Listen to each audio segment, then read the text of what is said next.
At the Mountains of Madness. Part 5.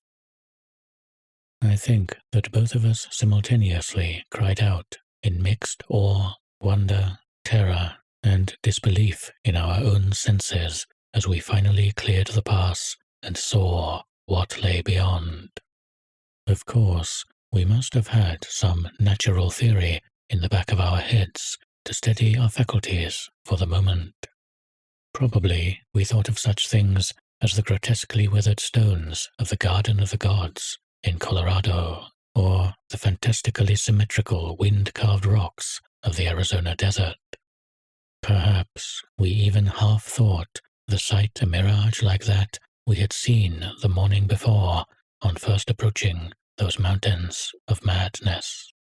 We must have had some such normal notions to fall back upon as our eyes swept that limitless, tempest-scarred plateau and grasped the almost endless labyrinth of colossal, regular, and geometrically eurythmic stone masses which reared their crumbled and pitted crests above a glacial sheet not more than 40 or 50 feet deep at its thickest, and in places obviously thinner. The effect of the monstrous sight was indescribable, for some fiendish violation of known natural law seemed certain at the outset.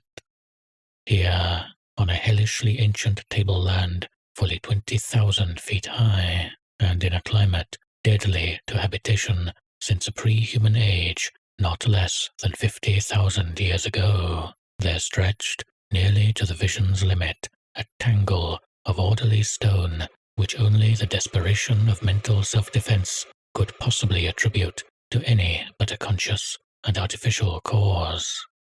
We had previously dismissed, so far as serious thought was concerned, any theory that the cubes and ramparts of the mountainsides were other than natural in origin.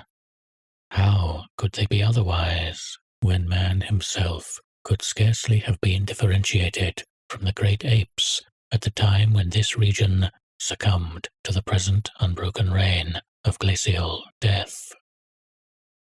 Yet now the sway of reason seemed irrefutably shaken, for this cyclopean maze of squared, curved, and angled blocks had features which cut off all comfortable refuge. It was, very clearly, the blasphemous city of the mirage in stark, objective, and ineluctable reality. That damnable portent had had a material basis, after all. There had been some horizontal stratum of ice dust in the upper air, and this shocking stone survival had projected its image across the mountains according to the simple laws of reflection. Of course, the phantom had been twisted and exaggerated, and had contained things which the real source did not contain. Yet now, as we saw that real source, we thought it even more hideous and menacing than its distant image. Only the incredible, unhuman massiveness of these vast stone towers and ramparts had saved the frightful thing from utter annihilation in the hundreds of thousands, perhaps millions, of years it had brooded there amidst the blasts of a bleak upland. Corona Mundi, roof of the world. All sorts of fantastic phrases sprang to our lips as we looked dizzily down at the unbelievable spectacle. I thought again of the eldritch primal myths that had so persistently haunted me since my first sight of this dead Antarctic world, of the demonic plateau of Leng, of the Migo, or abominable snowmen of the Himalayas, of the Pnakotic manuscripts with their pre-human implications, of the Hulu cult, of the Necronomicon, and of the Hyperborean legends of formless Tsathoggua and the worse-than-formless star-spawn associated with that semi-entity. For boundless miles in every direction, the thing stretched off with very little thinning. Indeed, as our eyes followed it to the right and left along the base of the low, gradual foothills which separated it from the actual mountain rim, we decided that we could see no thinning at all, except for an interruption at the left of the pass through which we had come. We had merely struck, at random, a limited part of something of incalculable extent. The foothills were more sparsely sprinkled with grotesque stone structures, linking the terrible city to the already familiar cubes and ramparts, which evidently formed its mountain outposts. These latter, as well as the queer cave mouths, were as thick on the inner as on the outer sides of the mountains. The nameless stone labyrinth consisted, for the most part, of walls from 10 to 150 feet in ice-clear height, and of a thickness varying from 5 to 10 feet. It was composed mostly of prodigious blocks of dark primordial slate, schist, and sandstone, blocks, in many cases, as large as 4 by 6 by 8 feet, though in several places it seemed to be carved out of a solid, uneven bedrock of Precambrian slate. The buildings were far from equal in size, there being innumerable honeycomb arrangements of enormous extent, as well as smaller separate structures. The general shape of these things tended to be conical, pyramidal, or terraced, though there were many perfect cylinders, perfect cubes, clusters of cubes, and other rectangular forms, and a peculiar sprinkling of angled edifices whose 5-pointed ground plan roughly suggested modern fortifications. The builders had made constant and expert use of the principle of the arch, and domes had probably existed in the city's heyday. The whole tangle was monstrously weathered, and the glacial surface from which the towers projected was strewn with fallen blocks and immemorial debris. Where the glaciation was transparent, we could see the lower parts of the gigantic piles, and noticed the ice-preserved stone bridges which connected the different towers at varying distances above the ground. On the exposed walls, we could detect the scarred places where other and higher bridges of the same sort had existed. Closer inspection revealed countless largish windows, some of which were closed with shutters of a petrified material, originally wood, though most gaped open in a sinister and menacing fashion. Many of the ruins, of course, were roofless and with uneven, though wind-rounded, upper edges, whilst others, of a more sharply conical or pyramidal model, or else protected by higher surrounding structures, preserved intact outlines despite the omnipresent crumbling and pitting. With the field glass, we could barely make out what seemed to be sculptural decorations in horizontal bands, decorations including those curious groups of dots whose presence on the ancient soapstones now assumed a vastly larger significance. In many places, the buildings were totally ruined, and the ice sheet deeply riven from various geologic causes. In other places, the stonework was worn down to the very level of the glaciation. One broad swath, extending from the plateau's interior to a cleft in the foothills about a mile to the left of the pass we had traversed, was wholly free from buildings, and probably represented, we concluded, the course of some great river which, in tertiary times, millions of years ago, had poured through the city and into some prodigious subterranean abyss of the Great Barrier Range. Certainly, this was above all a region of caves, gulfs, and underground secrets beyond human penetration. looking back to our sensations and recalling our dazedness at viewing this monstrous survival from eons we had thought pre-human, I can only wonder that we preserved the semblance of equilibrium which we did. Of course, we knew that something, chronology, scientific theory, or our own consciousness, was woefully awry. Yet we kept enough poise to guide the plane, observe many things quite minutely, and take a careful series of photographs which may yet serve both us and the world in good stead.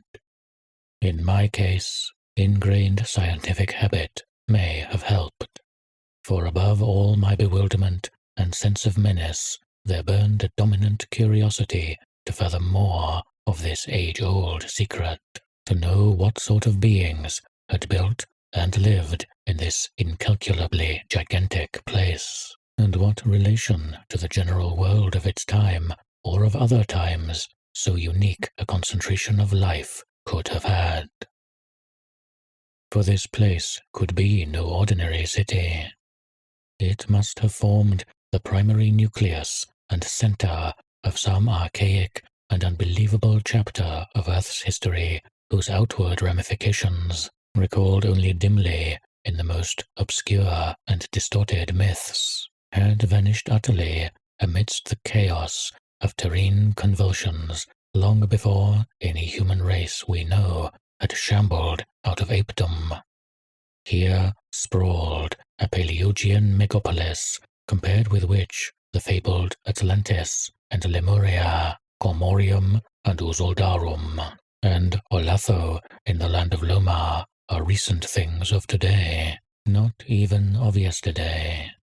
A megapolis ranking with such whispered pre-human blasphemies as Valusia, Relier, Ib in the land of Mnar, and the nameless city of Arabia Deserta.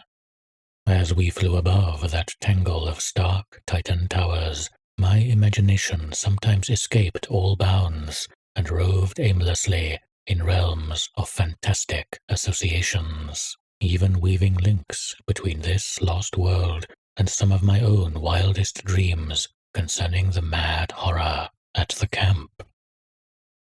The plane's fuel tank, in the interest of greater lightness, had been only partly filled. Hence, we now had to exert caution in our explorations.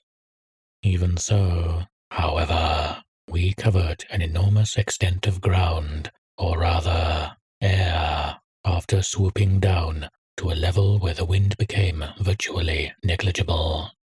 There seemed to be no limit to the mountain range, or to the length of the frightful stone city which bordered its inner foothills.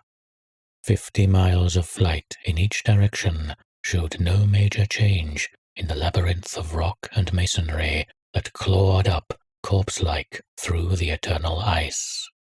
There were, though, some highly absorbing diversifications, such as the carvings on the canyon where that broad river had once pierced the foothills and approached its sinking place in the Great Range. The headlands at the stream's entrance had been boldly carved into cyclopean pylons, and something about the ridgy, barrel-shaped designs stirred up oddly vague, hateful, and confusing semi-remembrances in both Danforth and me. We also came upon several star-shaped open spaces, evidently public squares, and noted various undulations in the terrain. Where a sharp hill rose, it was generally hollowed out into some sort of rambling stone edifice. But there were at least 2 exceptions. Of these latter, one was too badly weathered to disclose what had been on the jutting eminence, while the other still bore a fantastic conical monument carved out of the solid rock and roughly resembling such things as the well-known snake tomb in the ancient valley of Petra. Flying inland from the mountains, we discovered that the city was not of infinite width, even though its length along the foothills seemed endless. After about 30 miles, the grotesque stone buildings began to thin out, and in 10 more miles, we came to an unbroken waste, virtually without signs of sentient artifice. The course of the river beyond the city seemed marked by a broad, depressed line, while the land assumed a somewhat greater ruggedness, seeming to slope slightly upward as it receded in the mist-hazed west. So far we had made no landing, yet to leave the plateau without an attempt at entering some of the monstrous structures would have been inconceivable. Accordingly, we decided to find a smooth place on the foothills near our navigable pass, there grounding the plane and preparing to do some exploration on foot. Though these gradual slopes were partly covered with a scattering of ruins, low flying soon disclosed an ample number of possible landing places. Selecting that nearest to the pass, since our next flight would be across the Great Range and back to camp, we succeeded about 12:30 p.m. in coming down on a smooth, hard snowfield, wholly devoid of obstacles and well adapted to a swift and favorable takeoff later on. It did not seem necessary to protect the plane with a snowbanking for so brief a time and in so comfortable an absence of high winds at this level. Hence, we merely saw that the landing skis were safely lodged, and that the vital parts of the mechanism were guarded against the cold. For our first foot journey, we discarded the heaviest of our flying furs, and took with us a small outfit consisting of pocket compass, hand camera, light provisions, voluminous notebooks and paper, geologist's hammer and chisel, specimen bags, coil of climbing rope, and powerful electric torches with extra batteries. This equipment having been carried in the plane on the chance that we might be able to effect a landing, take ground pictures, make drawings and topographical sketches, and obtain rock specimens from some bare slope, outcropping, or mountain cave. Fortunately, we had a supply of extra paper to tear up, place in a spare specimen bag, and use on the ancient principle of hare and hounds for marking our course in any interior mazes we might be able to penetrate.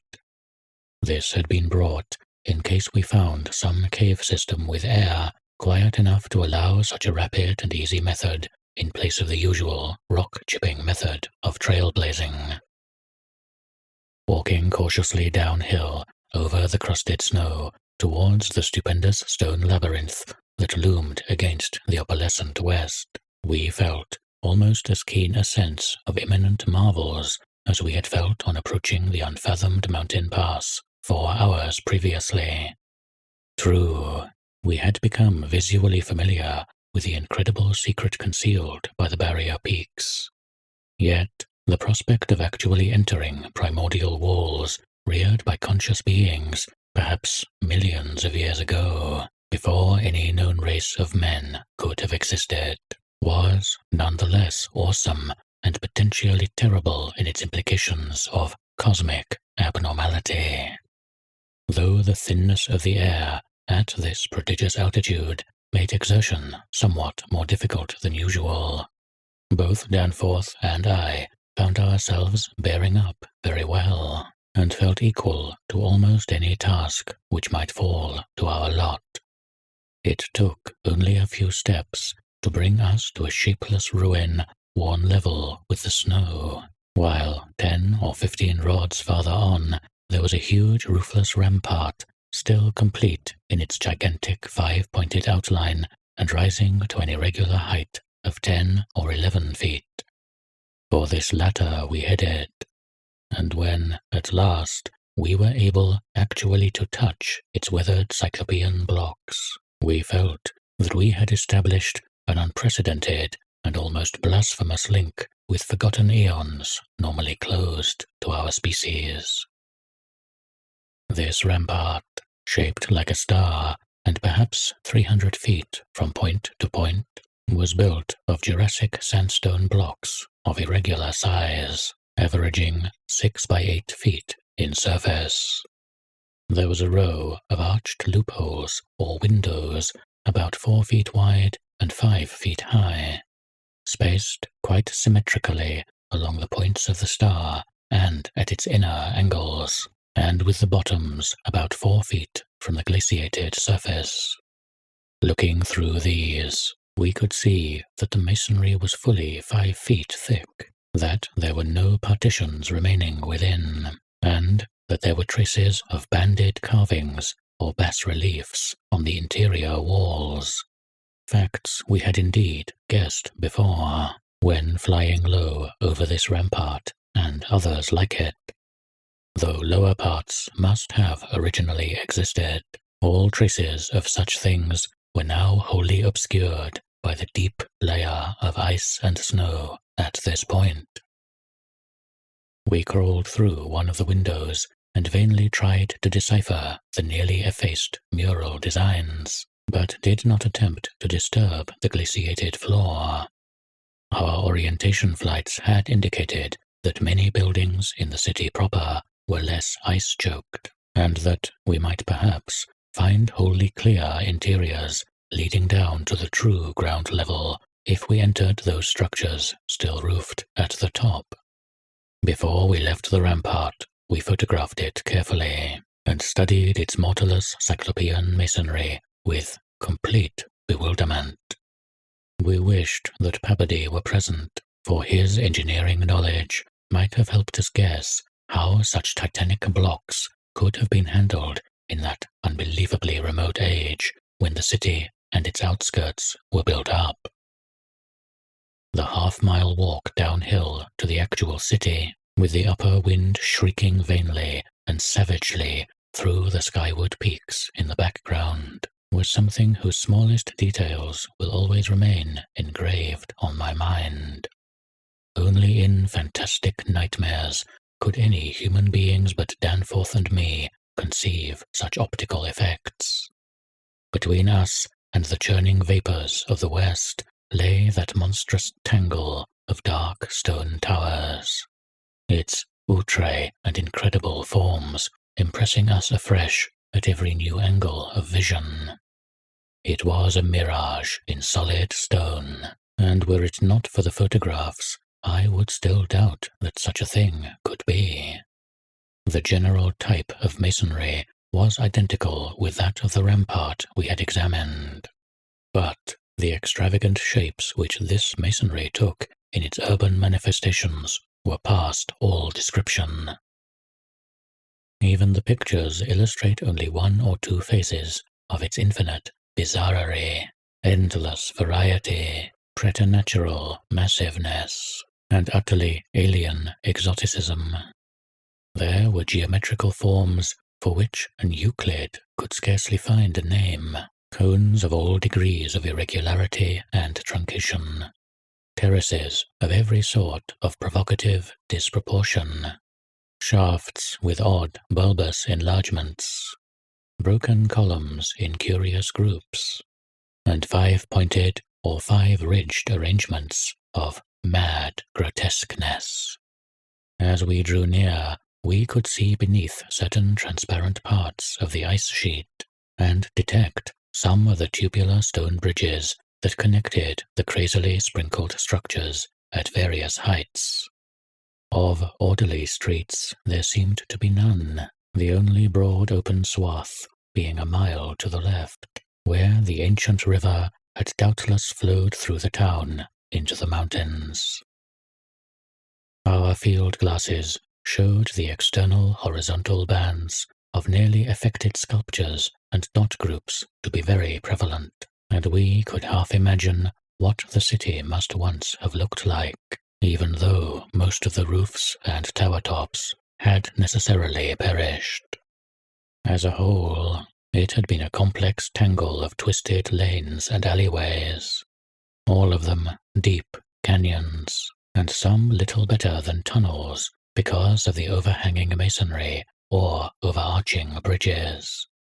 Now, outspread below us, it loomed like a dream fantasy against a westward mist through whose northern end the low, reddish Antarctic sun of early afternoon was struggling to shine. And when, for a moment, that sun encountered a denser obstruction and plunged the scene into temporary shadow, the effect was subtly menacing in a way I can never hope to depict.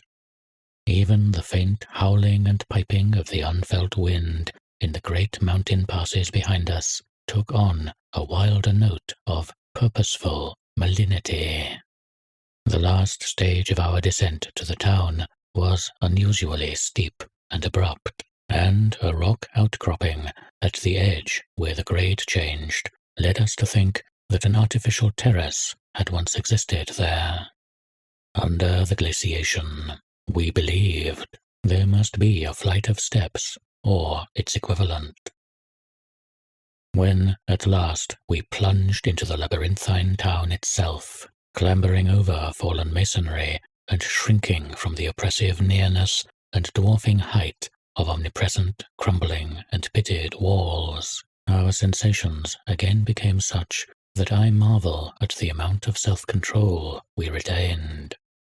Danforth was frankly jumpy and began making some offensively irrelevant speculations about the horror at the camp, which I resented all the more because I could not help sharing certain conclusions forced upon us by many features of this morbid survival from nightmare antiquity. The speculations worked on his imagination, too, for in one place, where a debris-littered alley turned a sharp corner, he insisted that he saw faint traces of ground markings which he did not like, whilst elsewhere he stopped to listen to a subtle imaginary sound from some undefined point, a muffled musical piping, he said, not unlike that of the wind in the mountain caves, yet somehow disturbingly different. The ceaseless five-pointedness of the surrounding architecture and of the few distinguishable mural arabesques had a dimly sinister suggestiveness we could not escape, and gave us a touch of terrible subconscious certainty concerning the primal entities which had reared and dwelt in this unhallowed place. Nevertheless, our scientific and adventurous souls were not wholly dead, and we mechanically carried out our program of chipping specimens from the different rock types represented in the masonry. We wished a rather full set in order to draw better conclusions regarding the age of the place. Nothing in the great outer walls seemed to date from later than the Jurassic and Comanchean periods, nor was any piece of stone in the entire place of a greater recency than the Pliocene age.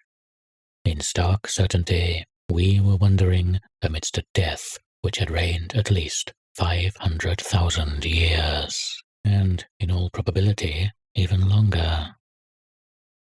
As we proceeded through this maze of stone-shadowed twilight, we stopped at all available apertures to study interiors and investigate entrance possibilities. Some were above our reach, whilst others led only into ice-choked ruins as unroofed and barren as the rampart on the hill. One, though spacious and inviting, opened on a seemingly bottomless abyss without visible means of descent. Now and then, we had a chance to study the petrified wood of a surviving shutter, and were impressed by the fabulous antiquity implied in the still discernible grain. These things had come from Mesozoic gymnosperms and conifers, especially Cretaceous cycads, and from fan palms and early angiosperms of plainly tertiary date. Nothing definitely later than the Pliocene could be discovered. In the placing of these shutters, whose edges showed the former presence of queer and long-vanished hinges, Usage seemed to be varied, some being on the outer and some on the inner side of the deep embrasures. They seemed to have become wedged in place, thus surviving the rusting of their former and probably metallic fixtures and fastenings. After a time, we came across a row of windows in the bulges of a colossal five-ridged cone of undamaged apex, which led into a vast, well-preserved room with stone flooring. But these were too high in the room to permit of descent without a rope. We had a rope with us, but did not wish to bother with this 20-foot drop unless obliged to, especially in this thin plateau air where great demands were made upon the heart action. This enormous room was probably a hall or concourse of some sort, and our electric torches showed bold, distinct, and potentially startling sculptures arranged around the walls in broad, horizontal bands separated by equally broad strips of conventional arabesques. We took careful note of this spot, planning to enter here unless a more easily gained interior were encountered. Finally, though, we did encounter exactly the opening we wished. An archway about 6 feet wide and 10 feet deep, marking the former end of an aerial bridge which had spanned an alley about 5 feet above the present level of glaciation. These archways, of course, were flush with upper-story floors, and in this case, one of the floors still existed. The building thus accessible was a series of rectangular terraces on our left, facing westward. That, across the alley, where the other archway yawned, was a decrepit cylinder with no windows and with a curious bulge about 10 feet above the aperture. It was totally dark inside, and the archway seemed to open on a well of illimitable emptiness. Heaped debris made the entrance to the vast left-hand building doubly easy, yet, for a moment, we hesitated before taking advantage of the long-wished chance. For though we had penetrated into this tangle of archaic mystery, it required fresh resolution to carry us actually inside a complete and surviving building of a fabulous elder world whose nature was becoming more and more hideously plain to us. In the end, however, we made the plunge, and scrambled up over the rubble into the gaping embrasure. The floor beyond was of great slate slabs, and seemed to form the outlet of a long, high corridor with sculptured walls. Observing the many inner archways which led off from it, and realizing the probable complexity of the nest of apartments within, we decided that we must begin our system of hare and hound trailblazing. Hitherto, our compasses, together with frequent glimpses of the vast mountain range between the towers in our rear, had been enough to prevent our losing our way. But from now on, the artificial substitute would be necessary. Accordingly, we reduced our entire paper to shreds of suitable size, placed these in a bag to be carried by Danforth, and prepared to use them as economically as safety would allow. This method would probably gain us immunity from straying, since there did not appear to be any strong air currents inside the primordial masonry. If such should develop, or if our paper supply should give out, we could, of course, fall back on the more secure, though more tedious and retarding method of rock chipping. Just how extensive a territory we had opened up, it was impossible to guess without a trial. The close and frequent connection of the different buildings made it likely that we might cross from one to another on bridges underneath the ice, except where impeded by local collapses and geologic rifts, for very little glaciation seemed to have entered the massive constructions. Almost all the areas of transparent ice had revealed the submerged windows as tightly shuttered, as if the town had been left in that uniform state until the glacial sheet came to crystallize the lower part for all succeeding time. Indeed, one gained a curious impression that this place had been deliberately closed and deserted in some dim, bygone eon, rather than overwhelmed by any sudden calamity or even gradual decay. Had the coming of the ice been foreseen, and had a nameless population left en masse to seek a less doomed abode? The precise physiographic conditions attending the formation of the ice sheet at this point would have to wait for later solution.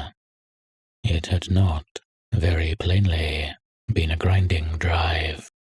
Perhaps the pressure of accumulated snows had been responsible, or perhaps some flood from the river, or from the bursting of some ancient glacial dam in the Great Range, had helped to create the special state now observable. Imagination could conceive almost anything in connection with this place.